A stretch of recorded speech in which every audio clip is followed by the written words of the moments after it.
This is the story of a wedding that no one will ever forget. I'm going to tell you something that actually happened, and even now, whenever I think about it, I get chills. This isn't one of those made-up ghost stories. This is something real, something terrifying. So listen carefully. It happened to my cousin Maya. She was getting married at this beautiful old mansion on the edge of town. You know, one of those huge buildings with tall windows, fancy woodwork, and a long, winding staircase in the middle. It looked like something out of a dream, or maybe a nightmare. The place had history, sure.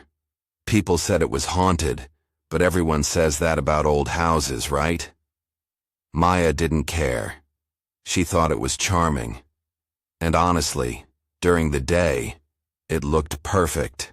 Big chandeliers, flowers everywhere, guests dressed in their best. Everything was going smoothly. The ceremony was in the garden, the sun was shining, and everyone was smiling. But the moment the sun started to go down, something changed. It started with the lights. During the dinner, the chandeliers in the dining hall started flickering, just a little at first. Then they went completely off for a second. We all thought it was a power problem. The staff said it was probably a fuse and they'd take care of it. So we kept eating, laughing, drinking. No one thought too much about it, but the lights kept doing it. Flicker, off, then back on. Almost like they were trying to get our attention. Then the temperature dropped. I remember clearly. 1 second it was warm and cozy. The next, it felt like we were sitting in a freezer. Everyone started grabbing their jackets and rubbing their arms. A few guests joked that maybe the mansion really was haunted. Someone even laughed and said, "Maybe the bride isn't the only one wearing white tonight." We all laughed nervously. Then came the music. The band had taken a break and soft music was playing through the speakers. Suddenly that stopped. And instead, this old scratchy tune started playing. It sounded like something from a music box, but broken, slow, and warped, like it had been left in a basement for 100 years. People started looking around. The staff looked confused, too. No one knew where the sound was coming from. It wasn't part of the playlist. Then something really strange happened. One of the bridesmaids, Tara, stood up and said she wasn't feeling well. Her face had gone pale. Her hands were shaking. She said she saw a woman in a black wedding dress standing at the far end of the room. But when we turned to look, there was no one there. We told her it was probably the wine, or stress. Weddings can be overwhelming, right? But she wasn't drunk. She was scared. She said the woman didn't have a face. Just a blank, pale shape, where the face should have been.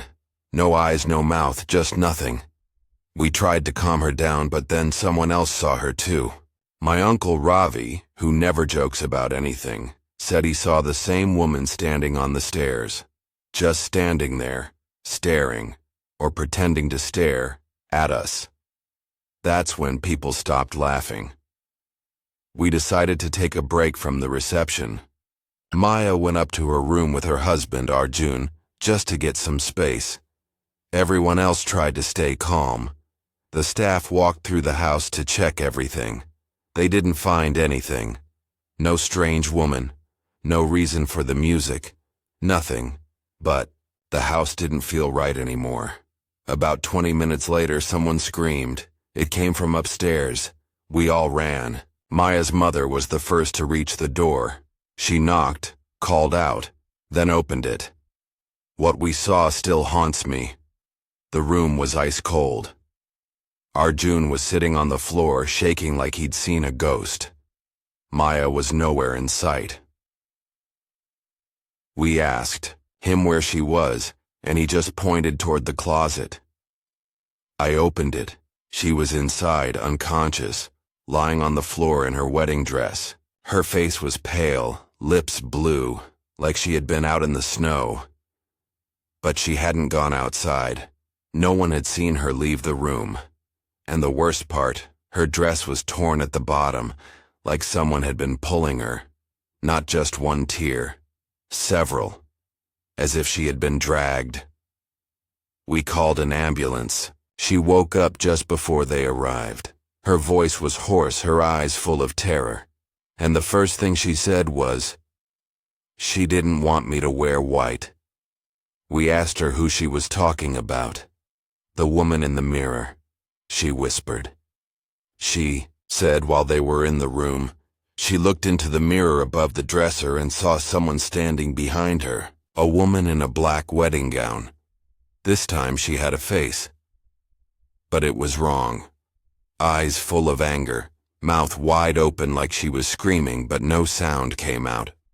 Maya turned around, but no one was there. Then the lights flickered again, and the room suddenly went dark. She said she felt someone grab her arm and pull her toward the closet.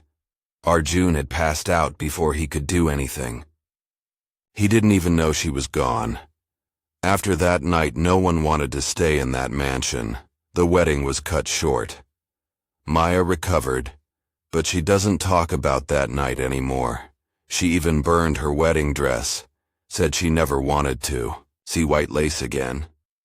Later, we looked up the history of that mansion, and guess what? A bride died there. 100 years ago. She was left at the altar. Her fiancé ran off with someone else on the wedding day. She wore a black dress to mourn. That night, she took her own life in the very same room where Maya stayed. People say she appears whenever someone dares to wear white in her house. Some think she's jealous. Others think she's just trapped. But whatever she is, she's real. Saw what happened with my own eyes. So if you ever go to an old mansion for a wedding, and someone tells you not to wear white, listen to them. You might not make it to your honeymoon.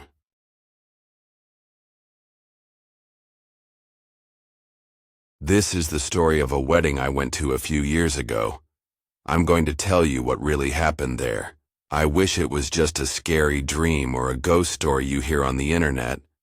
But no, I was there. I saw it. And it changed the way I look at weddings forever. So listen carefully. It was my friend Emma's wedding. She was marrying a guy named Jack. They had been together for 4 years and finally decided to tie the knot. The wedding was set in a small, quiet village in the countryside, and the venue was an old stone church with a big hall right next to it. The church was over 200 years old. Beautiful, yes, but it had that kind of silence that makes you feel like someone is always watching you. The villagers had a strange way of talking about that church. Some said it was cursed, others said nothing at all, just avoided the topic. When I asked a local bartender about it, he only said, "People who wear the ring there don't always leave the same." He smiled, but it wasn't the kind of smile that made you feel better. Still, Emma was in love with the place. She said it had character. And I have to admit, during the day, it looked magical. The soft sun coming through stained glass, the wooden benches, the way your footsteps echoed when you walked, it was like something out of a movie. The ceremony was at 4 p.m. Everyone was dressed beautifully. Emma walked down the aisle, her dress long and flowing like a cloud. Jack was waiting for her at the altar, looking proud and nervous.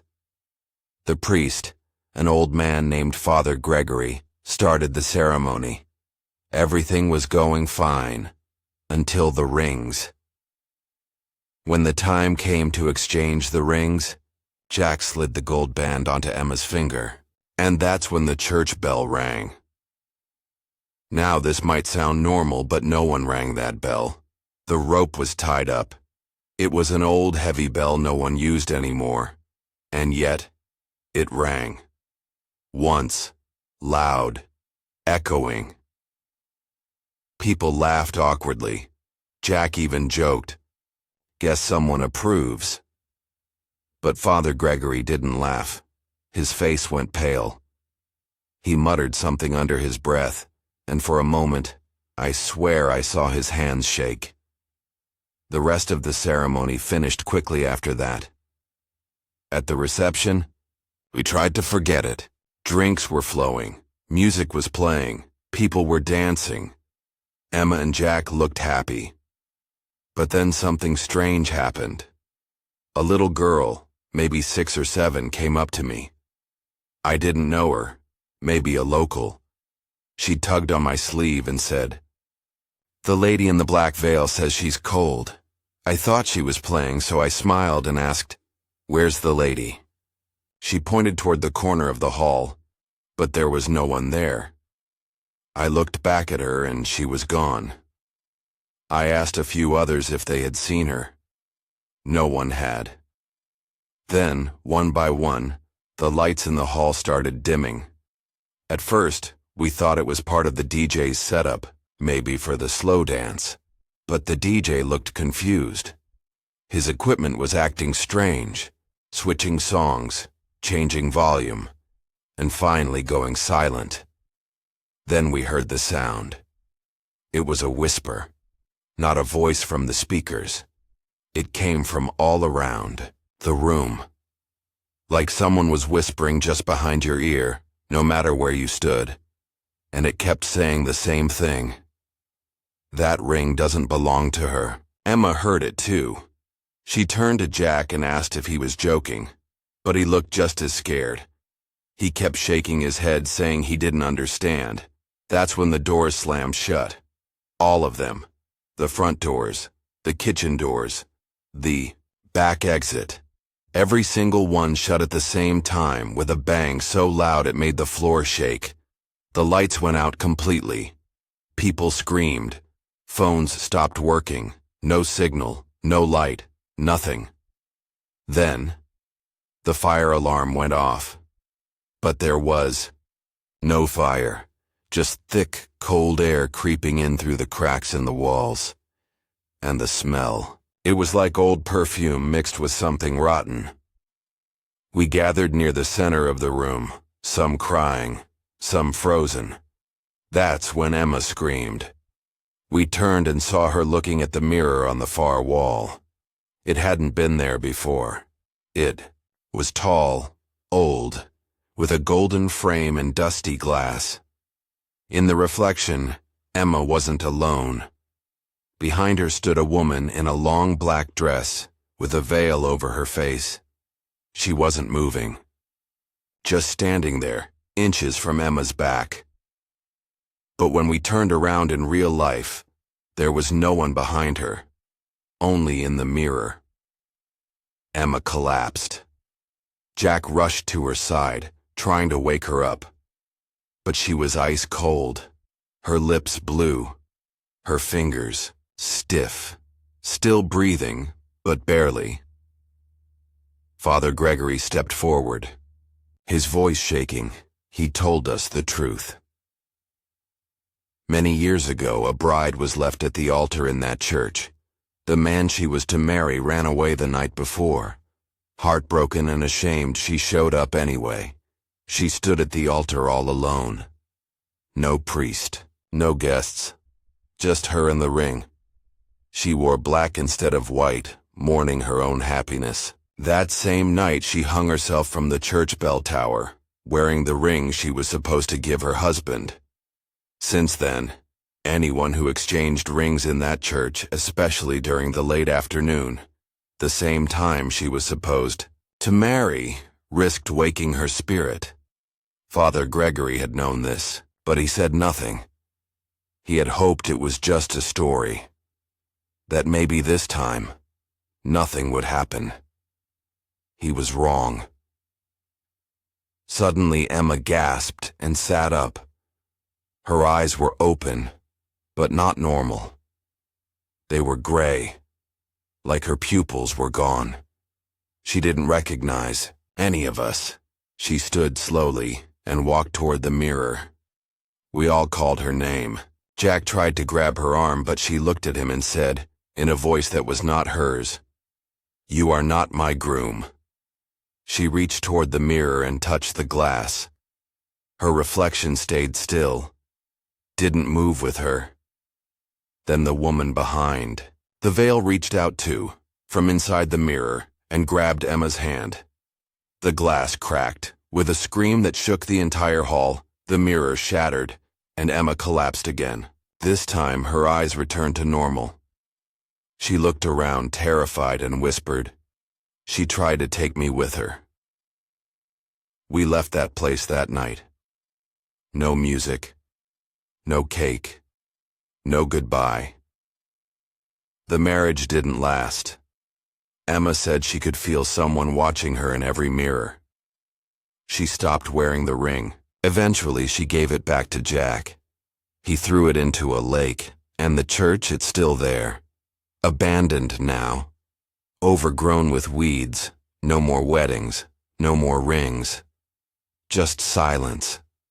And maybe, still, a bride waiting for her turn.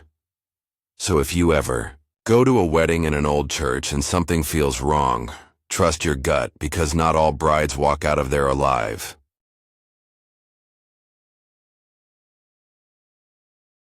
This is the story of a wedding that went terribly wrong.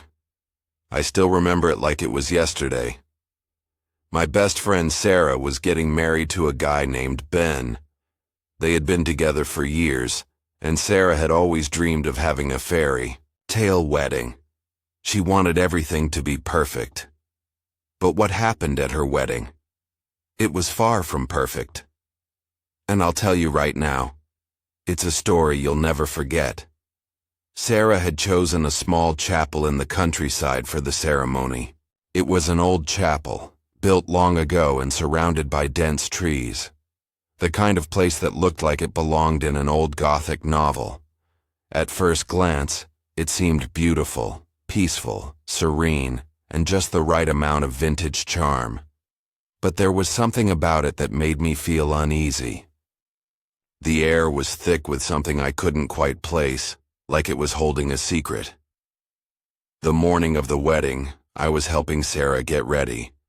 She was glowing, so excited, so full of joy.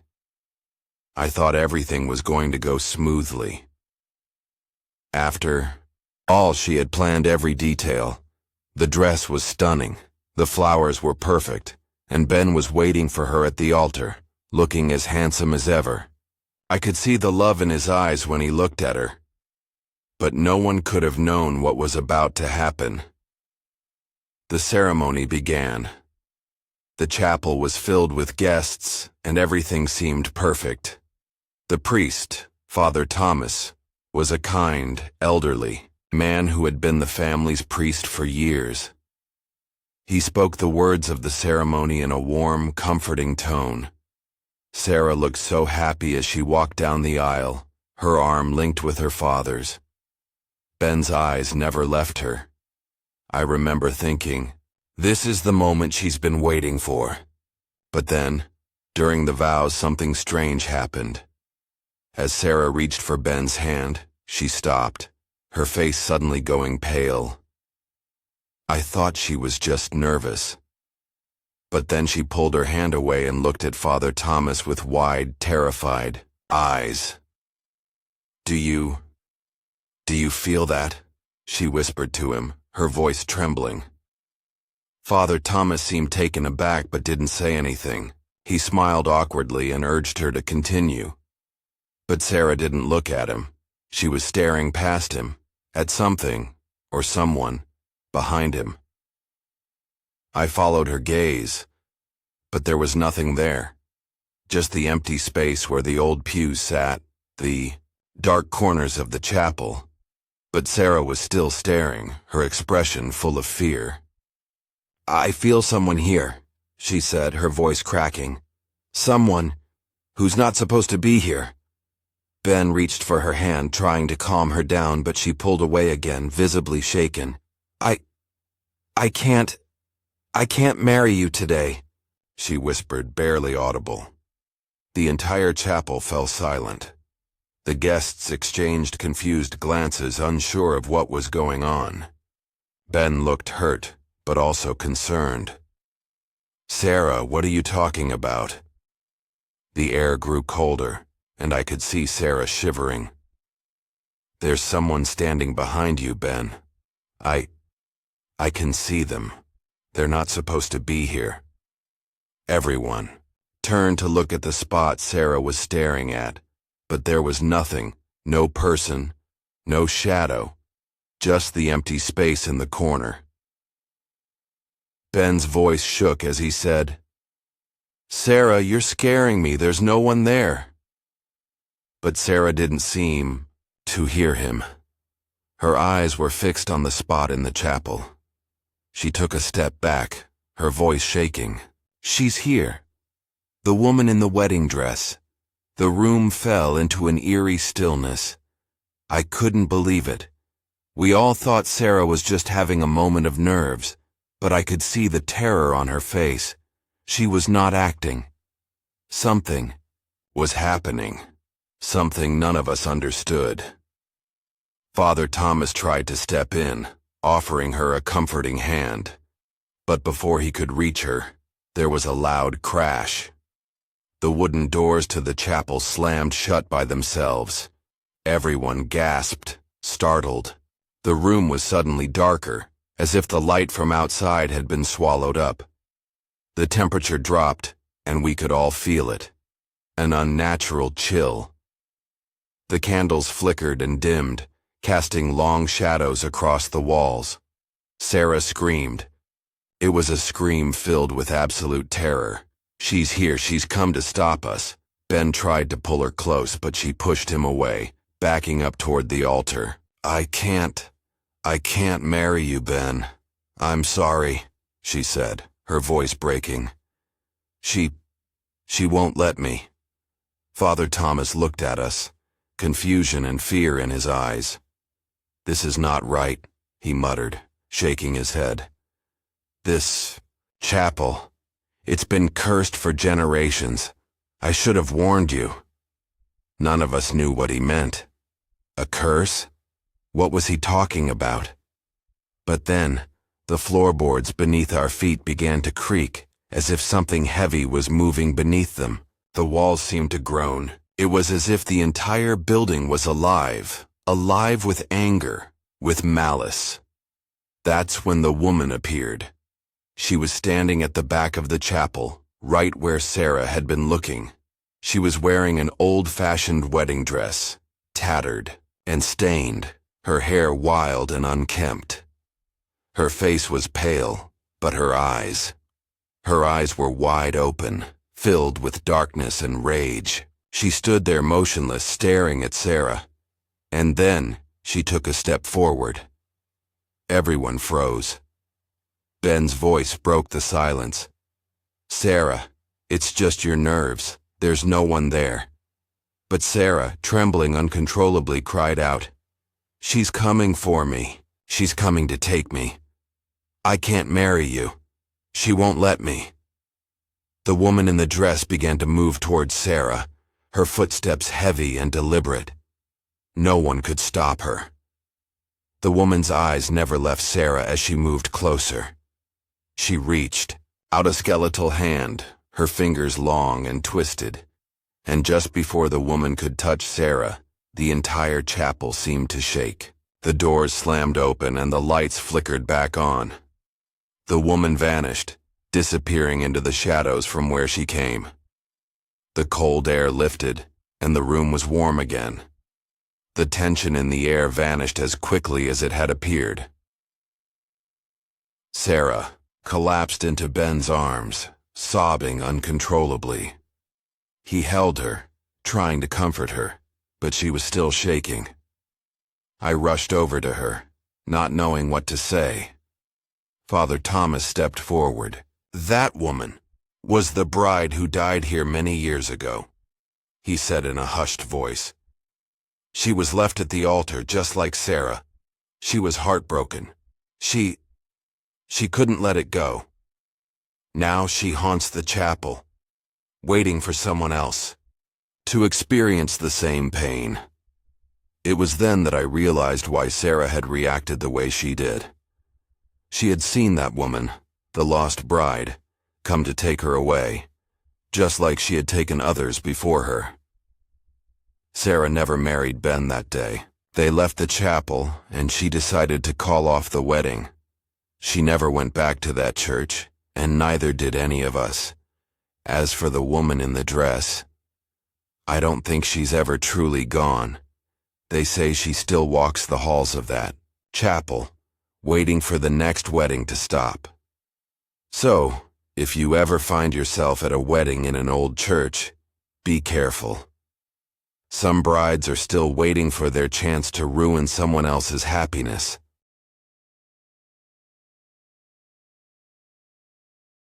This is the story of a wedding that should have never happened. I know it sounds strange, but sometimes the most beautiful moments in life come with dark, hidden secrets. This is one of those stories. The couple in question was Emily and Mark, and their wedding was supposed to be perfect. But what I'm about to tell you will change the way you think about weddings forever. Emily had always dreamed of her wedding day. Ever since she was a little girl, she would spend hours planning the perfect day in her mind, her dress, the flowers, the venue. When Mark proposed to her, it felt like a dream come true. He was kind, successful, and incredibly charming. They seemed like the perfect couple. Everyone in their small town thought they were the ideal pair.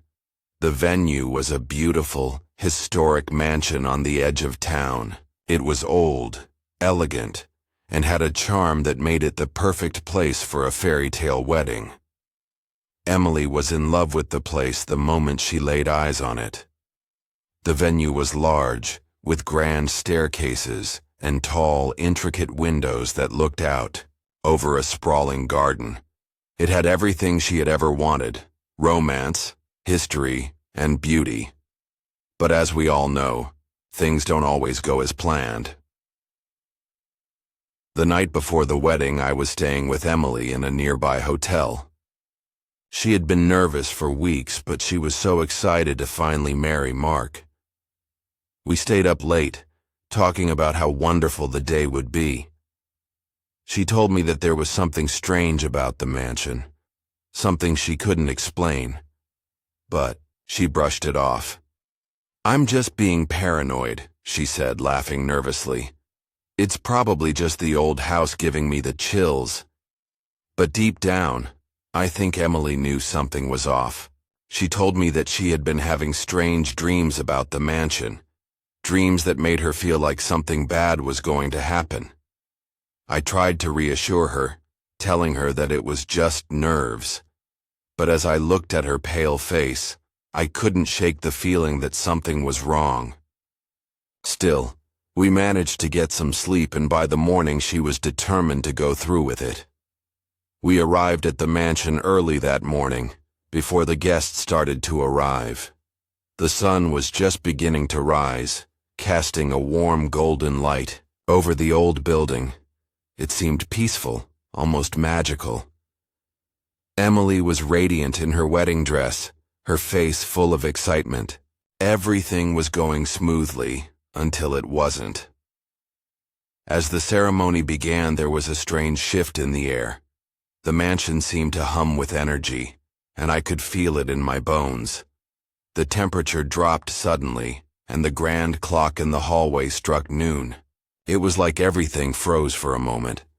Mark was standing at the altar looking as handsome as ever. Emily was walking down the aisle, her eyes locked on him. But then, as she reached the halfway point, something strange happened.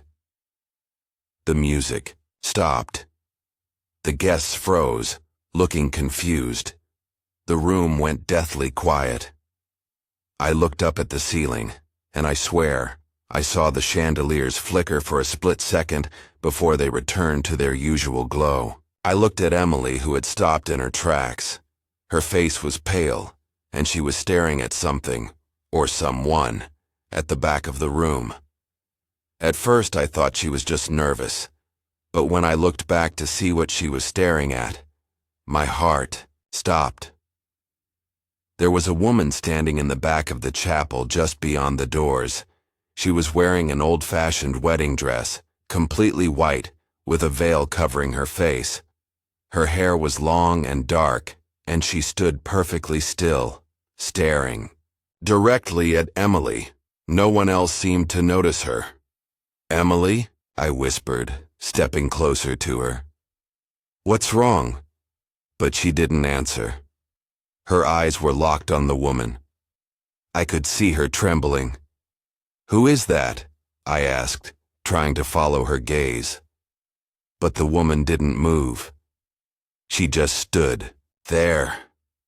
Emily's voice was barely a whisper. She's here. She's come for me." I turned to the priest, but he looked confused, too. He hadn't seen the woman. The guests were all murmuring among themselves, clearly unsettled by the sudden silence. But the woman in the back of the room remained motionless.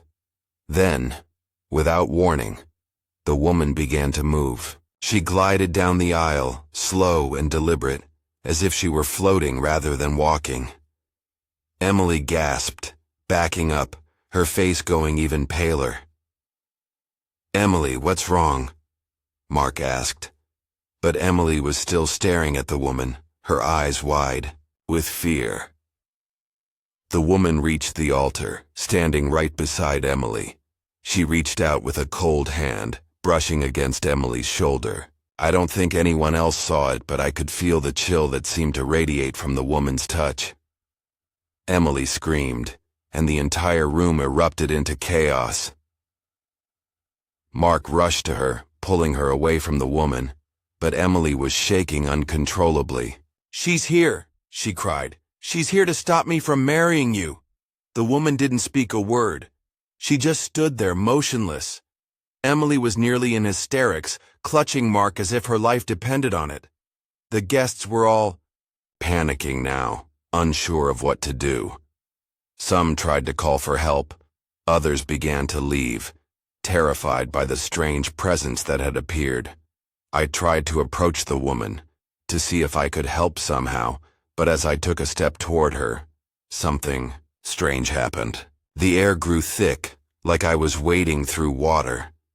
It was hard to breathe, and the lights flickered again. The woman's veil lifted slightly, revealing her face. Her skin was pale, almost gray, and her eyes were empty, black voids that seemed to pull you in. That's when I realized the truth. This woman was not alive. She was a ghost, and she had come to claim what was hers. Emily collapsed into Mark's arms, her breath shallow and erratic. The room was filled with chaos, people shouting and running, but the ghostly woman remained. She reached out to Emily one last time before slowly disappearing into the air. The temperature returned to normal, and the room fell silent. The woman was gone, leaving nothing but the lingering sense of fear. But it wasn't over.